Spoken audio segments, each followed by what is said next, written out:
All right. This is Chris Tilton over there, I see. Hey, Chris. I'll single each and every one of you out by the end of the night. Don't worry, we'll get to you. What the heck are we doing here? This is crazy, right? When I was a kid, my great uncle Peter, he had an appliance store in Philadelphia. And he sold refrigerators, he sold all kinds of things, washers, dryers, but he also sold record players.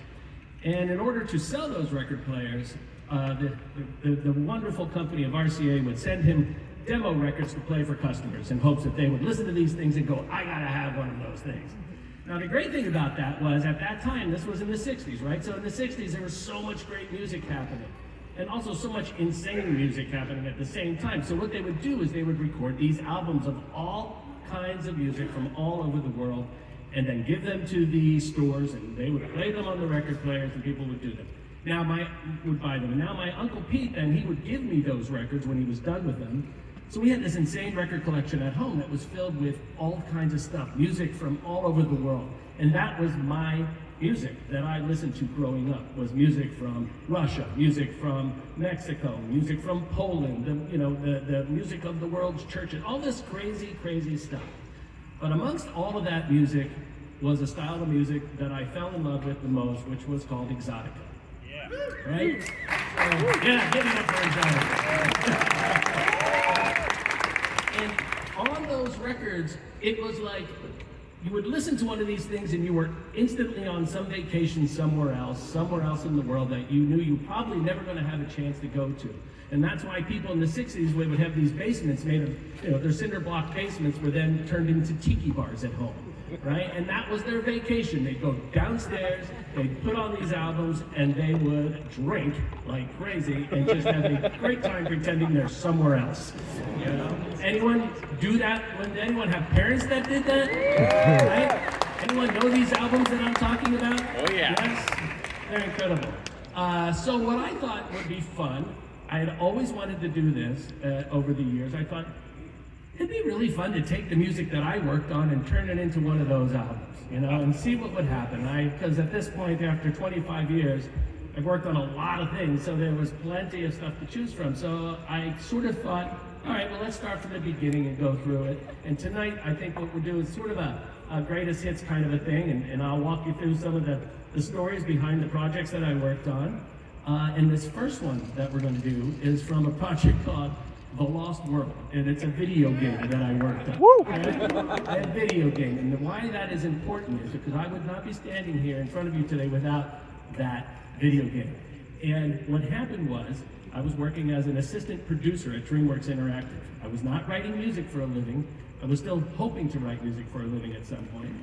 But they knew I liked to write music. So the guy who was producing the game, The Lost World, he called me up one day and said, hey, Steven's coming tomorrow to check out some animation. Could you write a piece of music that we could put against it when we show it to him? And I'm like, Steven who? And he's like, our boss, Steven Spielberg. And Steven Spielberg was running the show at that point at DreamWorks Interactive, and he loved video games. His kids were really into him, so he would always stop by. So I was like, oh yeah, sure, I'll do that. So I went home, I wrote a piece of music, brought it in the next day, gave it to them, and then went up to my office and forgot all about it. Well, a couple hours later, I get a phone call from Patrick, the producer, saying, hey, can you come down? Steven wants to talk to you. Again, Steven who?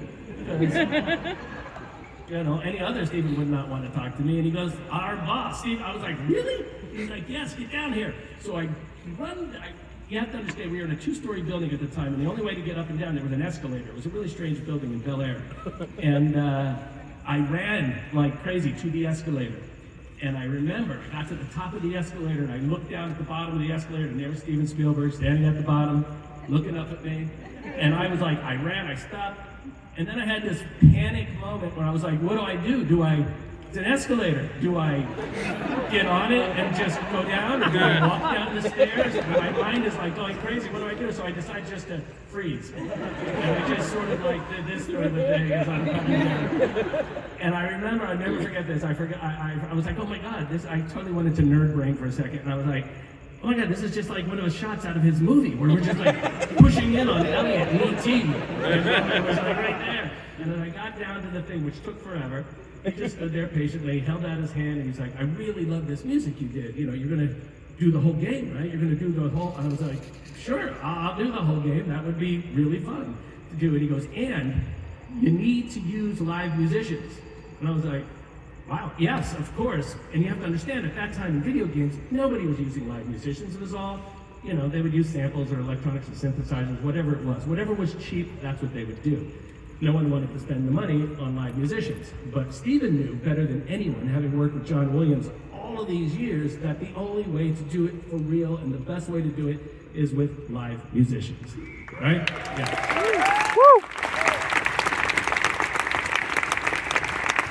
So I owe him a huge debt to my, a huge debt of gratitude for everything he did. He had no idea what he was doing in that moment, but that's what started me off. And so I guess that will start. I'm not conducted tonight because these guys are so good, I don't need to conduct. We just let them do their thing. But I'll come in and out and we'll have some fun. And oh yeah, I want to introduce you to the couple on stage. They won a, yeah,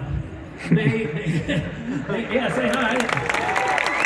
This is Kurt and Heidi. They actually won a drawing. They're here on their honeymoon tonight. Give them a big hand. So they got the table over here, and I'll go hang with them while we play sometime. I'm looking forward to getting to know you too. All right, so we'll start with something from the Lost World Jurassic Park video game. It's so crazy to say that, but here we go. All right, guys.